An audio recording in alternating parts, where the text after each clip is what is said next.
ജമാഅത്തെ ഇസ്ലാമിക്കെതിരെ ലേഖനങ്ങളുമായി സമസ്തയുടെ മുഖപത്രങ്ങളായ സുപ്രഭാതവും സിറാജും. മുസ്ലിം ജീവിതത്തെ അങ്ങേയറ്റം പരിഹാസ്യമാക്കിയ ചരിത്രമാണ് ജമാഅത്തെ ഇസ്ലാമിക്കെന്ന് സിറാജ്. നയങ്ങൾ മൂലം ഇസ്ലാമിക ശത്രുക്കൾക്ക് വഴിവെട്ടിക്കൊടുത്തതിൽ ജമാഅത്തെ ഇസ്ലാമിക്ക് മോശമല്ലാത്ത പങ്കുണ്ടെന്ന് സുപ്രഭാതം. മൗദൂദിയെ തള്ളിപ്പറഞ്ഞതുകൊണ്ട് കാര്യമില്ലെന്നും വിമർശനം. ആധുനിക മതേതര ദേശീയ ജനാധിപത്യം ഇസ്ലാമിനും ഈമാനിനും ഘടകവിരുദ്ധമാണെന്ന് പറഞ്ഞ ജമാഅത്തെ ഇസ്ലാമി ഏത് നിലപാടിന്റെ പുറത്താണ് ഇപ്പോൾ മത്സര രംഗത്തുള്ളതെന്നാണ് മുസ്തഫ മുണ്ടൂപ്പാറ എഴുതിയ കറുത്ത പാട് വായിക്കാൻ കഴിയാതെ ജമാഅത്തെ ഇസ്ലാമി എന്ന ലേഖനത്തിൽ കൂടി സുപ്രഭാതം ചോദിക്കുന്നത്.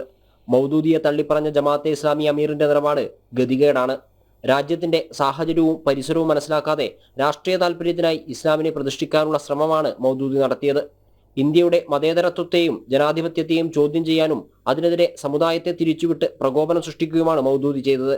മൗദൂദിയെ ഉപേക്ഷിക്കാനുള്ള കാരണം ജമാഅത്തെ ഇസ്ലാമിയുടെ ആശയങ്ങളിലെ വൈരുദ്ധ്യങ്ങളും നിരർത്ഥകതയുമാണെന്നും എഡിറ്റോറിയൽ പേജിലെ ലേഖനം വിമർശിക്കുന്നു. മൗദൂദി ഇല്ലാത്ത ജമാഅത്ത് എന്ന തലക്കെട്ടോടെയാണ് സിറാജിലെ ലേഖനം.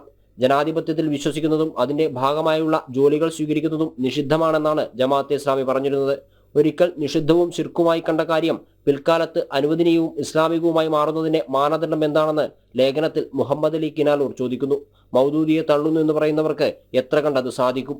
മൗദൂദിയുടെ പുസ്തകങ്ങൾ വിപണിയിൽ നിന്ന് പിൻവലിച്ചാൽ IPHന്റെ ഔട്ട്ലെറ്റുകൾ പൂട്ടേണ്ടി വരില്ലേ? മുസ്ലിം ജീവിതത്തെ അങ്ങേയറ്റം പരിഹാസമാക്കിയ 83 വർഷങ്ങളാണ് ജമാഅത്തിന്റെ ഇതപ്പര്യന്ത ചരിത്രം.